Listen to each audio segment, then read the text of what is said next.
I feel very fortunate that I am a person of faith, that I was raised in my church, and that I have had to deal and struggle with a lot of these issues about ambition and humility, about service and self-gratification, all of the human questions that all of us deal with. But when you put yourself out into the public arena, I think it's incumbent upon you to be as self-conscious as possible.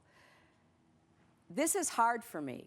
I never thought I'd be standing on a stage here asking people to vote for me for president. I always wanted to be of service.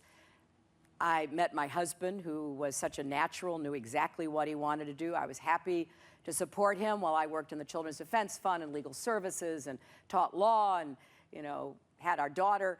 I never thought I would do this. And so I have had to come to grips with how much more difficult it often is for me to talk about myself than to talk about what I want to do for other people, or to tell stories about, the man I met in Rochester whose AIDS medicine is no longer affordable. And that can grip me and make me feel like there's something I can do about that.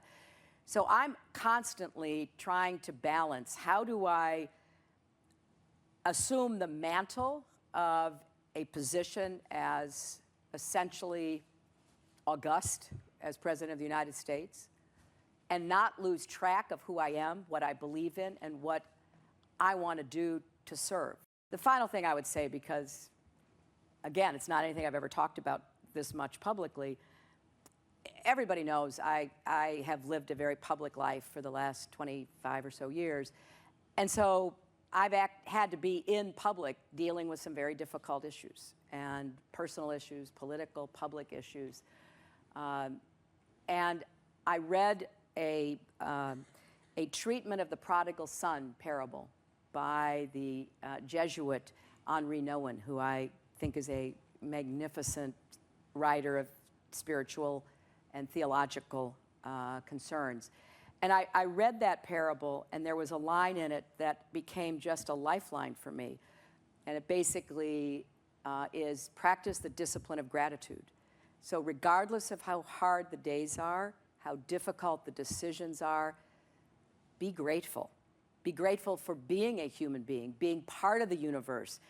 Be grateful for your limitations. Know that you have to reach out to have more people be with you, to support you, to advise you. Listen to your critics.